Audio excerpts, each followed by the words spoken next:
Assalamualaikum warahmatullahi wabarakatuh. Perkenalkan, nama saya Indri Yulianingsi dengan NIM 2210102010.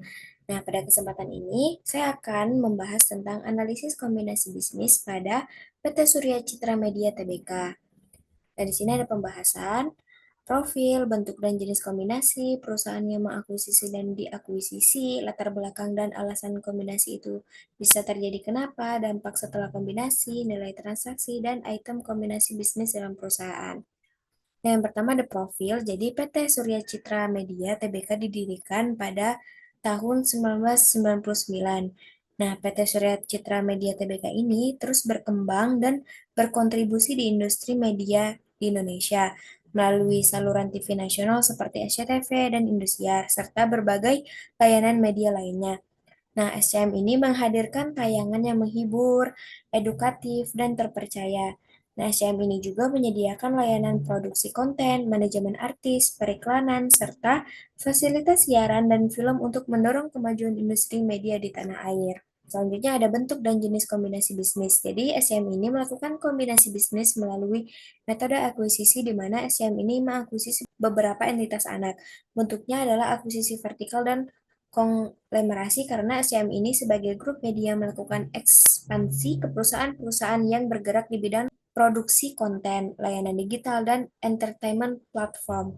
Nah, yang pertama vertikal, SCM itu memperkuat rantai pasok industri media dari produksi, distribusi, hingga platform digital atau video. Konglomerasi di sini merambah ke bidang lain yang masih berkaitan dengan konten digital dan studio produksi. Selanjutnya, perusahaan yang mengakuisisi dan diakuisisi. Jadi, perusahaan yang mengakuisisi itu adalah perusahaan SCM sendiri. Selanjutnya, itu perusahaan yang diakuisisi. Setelah saya baca-baca dari artikel dan berita-berita, di sini ada beberapa sektor perusahaan yang diakuisisi dari SCM sendiri. Yang pertama, televisi dan penyiaran. Itu PT Indosiar Karya Media Tbk atau bisa disebut Indosiar itu diakuisisi pada tahun 2013 menjadikan SCM ini sebagai pemilik dua stasiun TV nasional yaitu SCTV dan Indosiar. Nah, selanjutnya ada PT Surya Citra Televisi atau bisa disebut dengan SCTV yang merupakan anak usaha utama SCM dengan kepemilikan 99,99%. Nah, selanjutnya ada PT Surya Citra Pesona didirikan pada tahun 2010 untuk penyiaran wilayah di Gorontalo. Dan selanjutnya ada PT Cita Prima Jakarta Televisi atau Mentari Televisi itu diakuisisi melalui PT Surya Media Cita Prima pada Februari 2022. Dan yang terakhir ada PT Media Tamah Televisi, itu SCM memiliki 51% saham di perusahaan penyediaan layanan TV satelit ini. Nah, selanjutnya ada di sektor produksi konten dan hiburan. Yang pertama ada PT Screenplay Produksi SCM. Itu mengakuisisi 51% saham dari Elang Mahkota Teknologi pada tahun 2013. Terus yang kedua, PT Cinemark Indonesia diakuisisi sebesar 80% melalui PT Indonesia Entertainment Group pada Januari 2017. Yang ketiga ada PT Indonesia Entertainment Group didirikan pada tahun 2015 sebagai subholding di bidang konten. Dan terakhir ini ada di sektor digital dan teknologi. Yang pertama itu ada PT Video.com, itu diakuisisi sebesar 99% pada tahun 2019. Kemudian sebagian saham dijual ke investor Singapura sehingga kepemilikan SCM itu menjadi 83,33%. Nah, yang kedua ada PT Kapanlagi.com Network, itu SCM mengakuisisi 50% plus satu saham pada tahun 2019. Yang ketiga ada PT Binari Ventura Indonesia diakuisisi sebesar 99% pada tahun 2019. Terus yang terakhir ada dua, yaitu SCM ini meningkatkan kepemilikan menjadi masing-masing 50,50% dan 50,49% sehingga kedua perusahaan ini dikonsolidasi ke dalam laporan keuangan SCM. Selanjutnya ada latar belakang dan alasan kombinasi bisnis. Yang pertama, menghadapi transformasi industri ke era digital. Nah, kombinasi bisnis itu dilakukan untuk memperluas ekosistem perusahaan agar tetap relevan dan kompetitif dalam era digital yang semakin berkembang. Yang kedua, membangun sinergi ekosistem media terintegrasi, yaitu mensinergikan kapabilitas berbagai anak perusahaan SCM melalui dari media, produksi konten, hingga influencer marketing.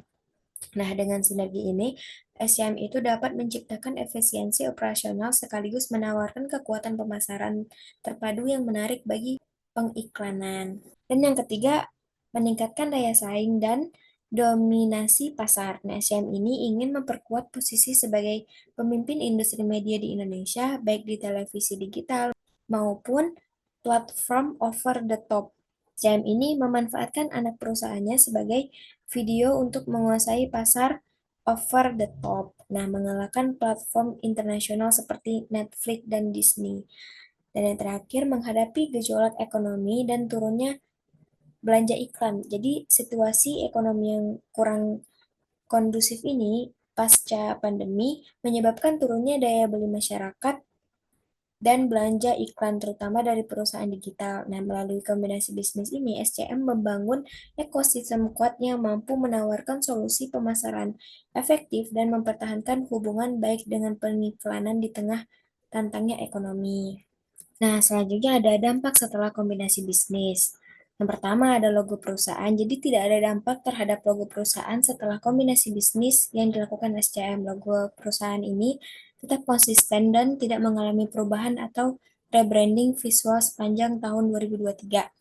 Terus, yang kedua ada produk dan layanan baru. Di sini ada streaming atau video, konten digital, produksi film, dan series. Yang ketiga, persepsi publik. Jadi, SM ini mulai dipandang sebagai perusahaan media digital terdepan di Indonesia.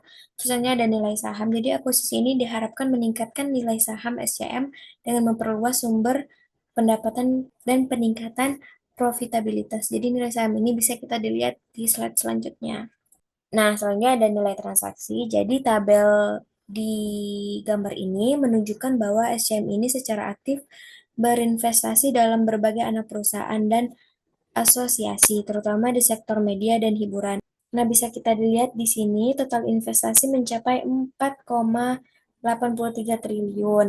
Nah, naik dari nilai awal sekitar 4,77 triliun yang mencerminkan ekspansi dan penguatan bisnis mereka.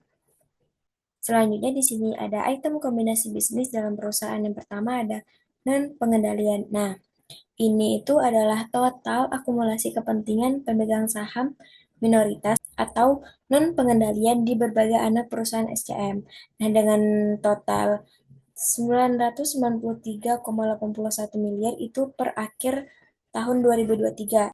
Nah, nilai terbesar itu ada di PT Indonesia Entertainment Group dan PT Video.com.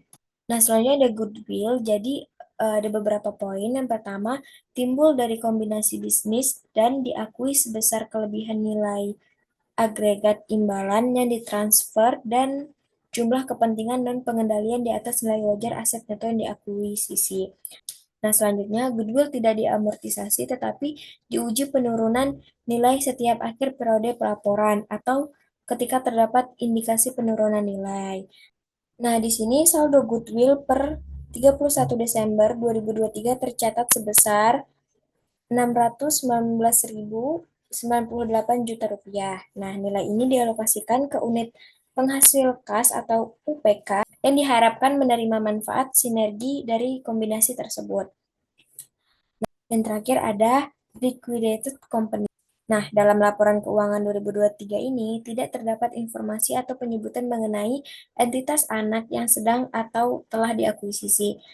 Seluruh kombinasi bisnis yang dicatat berbasis akuisisi dan entitas sepengendali tanpa penyebutan entitas yang dibubarkan. Nah, sekian dari saya. Mohon maaf jika ada kesalahan. Terima kasih atas perhatiannya. Wassalamualaikum warahmatullahi wabarakatuh.